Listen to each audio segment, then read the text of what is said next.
What's going on, everybody? Mr. Glenn here, broadcasting from the sandy beaches of Hawaii, just relaxing and ready to get you your health and phys ed education. But are we really in Hawaii? I don't know. Maybe we're on the moon. Maybe this lesson's just going to be out of this world. Or maybe we're just at the refreshing waters of Lake Minnetonka. Wherever we are, I hope that you are safe and ready to learn. All right, so as you see up top, we have the emails for all of the phys ed teachers. If you have any issues, any problems, any questions, do not hesitate to email us, ask us questions, anything you need clarified, hit us up, let us know. Also, you can see over here, we also have a reminder to check the Google Classroom frequently to ensure that you're getting all the information that you need to get, also that you're completing all of the work that you need to complete. So we're going to talk about food and nutrition today, one of my favorite topics. And we're actually going to go with the full screen version here so you get a better view of the work. You can also look at all of these PowerPoints that will be posted in the Google Classrooms. The lesson that I'm currently doing right now that we're recording, it's going to go over some supplemental things that may not be in the notes fully, so make sure that you do watch these. They are going to be vital and integral to your success. So nutrients, they are substances that the body needs to regulate bodily functions. It promotes growth, repairs body tissue, and you obtain energy from them. And this energy is measured in what are called calories. We'll get to those in a little bit. So nutrition is the process in which the body takes in and uses nutrients from food. So we have 6 classes of nutrients, all of which are important. We have one class by itself, we have water by itself, and then we have the macronutrients. These are the larger nutrients. This is where you get your calories from. So we have carbohydrates, fats, and proteins. Each has a different job in the body, and we'll go over each of these a little bit more in depth. We also have the micronutrients. These are the smaller nutrients, and we have vitamins and minerals in that category. And those are the 6 classes of nutrients. So we're going to talk about fuel for your body. When your body uses nutrients in foods, as a result, a chemical reaction occurs inside of the cell, and as a result, that energy is released and your body is able to utilize that. Your metabolism is the chemical process by which your body breaks down food and releases this energy. Everyone's metabolism is different genetically. There are also ways to manipulate your metabolism and increase it, and we'll go over those as well. And there are 2 true bona fide ways to increase your metabolism. The first one is just general exercise. So during exercise, the body is working at an increased rate. So your metabolism increases, your heart rate increases, your breathing increases, everything increases, and your body needs to meet the caloric demand, and everything speeds up in order to do that. Exercise will also help the body burn calories at rest. So once you are finished exercising, your body has to still burn extra calories to bring everything back to what's called homeostasis, which is the steady state of the body. So a few hours after you work out, you're still burning more calories at rest than you normally would. Resistance training is the second way in order to increase your metabolism. The more muscle that someone has, the higher their metabolism is going to increase. Muscle is active tissue. It's not like fat tissue. It's not like bone that mostly is just there sitting. It's not active. Muscle is active. It contracts, it relaxes. And these contractions, though they may not seem as like, you're doing a lot of work, throughout the day, just walking and such, but having more muscle allows you to burn more calories at rest or, through very moderate, mild activities because that tissue is active. And if you have more active tissue, you're burning more calories. So we're going to take a look at 2 different meals here. So we have the meal up top, 2 slices of pizza. We have the meal on the bottom. We have 1 slice of pizza, a salad, an orange, and an apple. So we're going to take a look at these meals and we're going to decide which of these meals is better.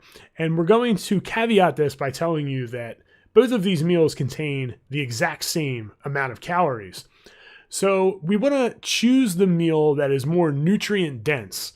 And nutrient density, it's not a tricky term. It's exactly what it sounds like. It's having a food or meal that has a lot of nutrients in it. The bottom one is going to be more nutrient dense. All of your calories aren't necessarily equal at times, especially when it comes to the micronutrients. So you have to keep that in mind. Variety is key, and we'll also get to the food plate in a little bit, which will help you and allow you to vary up your meals and make sure that you're hitting all of these different components. So where do calories come from? All right, fat is the most caloric dense of the macronutrients. There's 9 calories per gram in a gram of fat. Carbohydrates 4 and protein 4. Now that doesn't mean that eating fat will make you fat. That's oftentimes a misconception. People think that if they, I can't consume any fat or I'm going to get fat. You don't get fat from eating fat. You get fat from eating an abundance of calories by being in a calorie surplus. That's how someone gains weight. The first macronutrient we're going to talk about is going to be the carbohydrate. And carbohydrates are made of carbon, hydrogen, and oxygen. You don't need to know that for the test, but just something to keep in mind. So what do carbohydrates do? They supply immediate energy to the body. There are 2 different types of carbohydrates. You have your simple, which are your refined, and your complex, which is your whole. So all of your whole grains, your starch foods such as potatoes, sweet potatoes, whole grains, all of that, that's going to be your complex carbohydrates. Your simple carbohydrates are your refined grain products, your cookies, your soda, candy. It's also, simple carbohydrates are found naturally in fruits, vegetables, and milk. Simple carbohydrates are digested and absorbed really quick. So when you digest them really quick, they go into the bloodstream rather quick as well, which causes a spike in your blood sugar. For some people, this could be a good thing. Athletes, for instance. This is a great thing because they're able to utilize this sugar. So someone that is a football player, they may drink Gatorade on the sideline. And this is, packed and loaded with simple carbohydrates as well as electrolytes. And that person does really well consuming these types of things, simple sugars. Most people that live a sedentary lifestyle, they exercise in order to maintain their body weight. Staying away from simple sugars is going to be more beneficial for them. And you want to stick with your complex carbohydrates. Your complex carbohydrates are going to be your whole grains. They have things in them called fiber. And fiber is a type of complex carbohydrate that's found in plants. It's not digested. So if somebody were to consume fiber, it doesn't begin breakdown until the large intestine. And these larger pieces of food that move through your digestive system actually work as scrubbers. So it will scrub out your intestines and clean that area out, pulling debris and waste with it. This helps prevent constipation. It also may reduce the risk of colon cancer as you are cleaning out that area, and it may prevent heart disease. One thing that I will suggest is to not increase your fiber real quick. You have to make sure that you adjust to an increase in fiber. So if you're like, man, I don't eat any fiber, I'm just going to eat a whole bunch of fiber today because Mr. Glenn said to eat fiber. You're going to be in a world of hurt. Your stomach's going to be upset. Make sure that you introduce fiber into your diet slowly but surely. Again, like we talked about, simple sugars, they digest quickly and they get into the bloodstream real quick, increasing your blood sugar. This causes insulin levels to spike. Insulin is a hormone in the pancreas. I should say it's secreted by the pancreas in order to allow for that sugar to be put into storage. And without this, you can think of it as a key. Without this, the body doesn't allow for that sugar to be stored, causing an increase in blood sugar levels, and that can be toxic for someone. So someone that has diabetes, they're in a situation where their body is insulin resistant, and because of that, the sugar spikes in their blood, and they have to be very careful of that. 2 different types of diabetes. We'll talk about both of them by the end of the unit. Fats are what we're going to talk about next. They're made of carbon, hydrogen, and oxygen. They supply your body with energy. They line and protect organs. They maintain body temperature, and they protect your nerves. They're almost twice as many calories as carbohydrates and protein, which we talked about. So we have 2 different types of fats, actually 3 that we're going to talk about.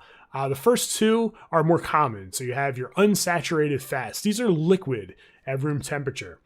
So you may have an unsaturated fat in your avocados, different types of red meats, whole milk, olives, corn oil, seafood, walnuts, sunflower seeds, all of your legumes and all of those things all have unsaturated fat. And then we have saturated fats, and they're solid at room temperature. They are your animal fat, your lard, your dairy, and too much of this can lead to heart disease. If you've ever cooked a burger in a pan, you let that pan sit and cool off, you'll see that there's, liquid oil, grease inside of the pan, and then you'll see white chunks or brown chunks throughout the oil. And what that is, that's desaturated fat. It's solid at room temperature. And because of that, we're able to see the separation between the two different kinds of fats. Cholesterol. All right, cholesterol is a waxy fat-like substance that is found only in animal products. Your body needs a certain amount of cholesterol to make cell membranes, nerve tissue, certain hormones, and substances that aid in the digestion of fats. Now, these are essential to the body, but your liver can make all of the cholesterol that your body needs. Cholesterol is a byproduct as well of the digestion of saturated fats. Now, when your body has too much cholesterol, this cholesterol can wind up on the sides of your arteries and build up. And this hardens over time. And this is called a plaque. So if, for instance, you have let's say this right here, let's say I have a balloon in my hand, right? So I have one of those long balloons that people blow up and then they make like poodles and stuff out of. So imagine that's your artery. So we have plaques on the wall. That's going to restrict the space. So if I restrict the space, if I had this balloon in my hand and I press down on it, what's going to happen to the outside of the balloon? The pressure is going to build up because I have the same amount of air, just like you would have the same amount of blood volume inside of that artery with restricted space. So what happens is the pressure builds up and pushes on the outside of that artery, increasing the blood pressure. And this is very unsafe. It's something that you need to be very cognizant of. Your doctor will be able to check your blood pressure for you. And if that were the case, sometimes they have to go in and they have to put what's called a stent inside. Sometimes they grind it up and they're able to secure that area that way. Could be a partial blockage, could be a full blockage. It just depends on your doctor. Your doctor will be able to assess that, but high levels of cholesterol cause that. It can also be genetic. Someone can be extremely healthy and their body just produces too much cholesterol, and this can happen. So most likely, in most cases, it's not due to genetics. It's due to a person's diet, sedentary lifestyle, meaning not active, not working out. That's typically the main reason, being overweight, being obese. But in a lot of cases as well, it can be genetic. So keep that in mind. That's why it is extremely important to go to the doctor, whether you are healthy or you are not. We're going to talk about trans fats. And trans fats are made by manufacturers in most cases. And that's when they add a hydrogen molecule to the fat. When they add that hydrogen molecule, it causes this liquid fat to turn into a solid. Some examples would be margarine, chips, and other commercially baked goods. Peanut butter is also one that has hydrogenated fats. You may see on the label, it may say hydrogenated oils, hydrogenated fats, it may say trans fats. Any of those three things, they're all the same. So they're all trans fats. The byproduct of digestion of these fats is even worse than saturated fats. So it's something that you typically want to stay away from. Me personally, I always buy the natural peanut butter. I don't usually buy the commercially, like Skippy or something like that, because you'll read on the label, it'll tell you it has hydrogenated oils in it. So those are things that I typically tend to stay away from, though it still is delicious, I have to say. But sometimes you got to sacrifice. So we're going to talk about proteins, and these are nutrients that contain nitrogen as well as carbon, hydrogen, and oxygen. They serve as an energy source. It's also the way that the body repairs tissue. You don't store protein. The only place that you store protein, and I'm using air quotes, you can't see me, but your muscle is the area in which you would store protein. But when you consume more protein, your body just doesn't make muscle. It only will make muscle if you damage the muscle cell, and protein helps to rebuild those cells back bigger and stronger. So you have to work out. You have to have resistance training. You have to do those things in order to store or make more muscle. If you consume an influx of protein, really high protein, your body will actually convert that. Typically, it converts it into fat and stores it. It'll also convert it into carbohydrates and put it in your glycogen stores. And that's typically what happens if you consume a diet that is too high in protein. Some foods that are high in protein are your meats, your eggs, poultry, milk, nuts, beans, peas, and lentils. So your legumes as well. Don't forget those legumes. Amino acids are the smaller links of protein. And these amino acids make up the bigger macronutrient of protein. You have essential amino acids. Your diet has to supply 9 of these. These are nine essential amino acids. If a particular protein doesn't have a good ratio of these 9 essential amino acids, they're called incomplete proteins. Now, if something has all of these 9, then it would be called a complete protein. So those are the two different types of proteins when it comes to what's called the amino acid profile. Now, does that mean that someone that doesn't eat meat, because meat is one of the food products that are full of your essential amino acids, is a complete protein? Does someone have to eat meat in order to be healthy? Not necessarily. What you could actually do is, there are websites for this. You can type in different food items and get the amino acid profile, and you can eat something that complements the other. A good example of this is rice and beans. So if someone were to eat rice, what rice lacks in amino acid profile, beans makes up for it. So if you eat those two things together, you're going to get all of the essential amino acids that you would need. So it takes very careful planning. You have to make sure that you're eating certain foods in conjunction with the other, and your diet contains all of these essential amino acids, but it can be done. It can be done. All of your complete proteins are in your meat products, fish, dairy products. All of those are complete proteins.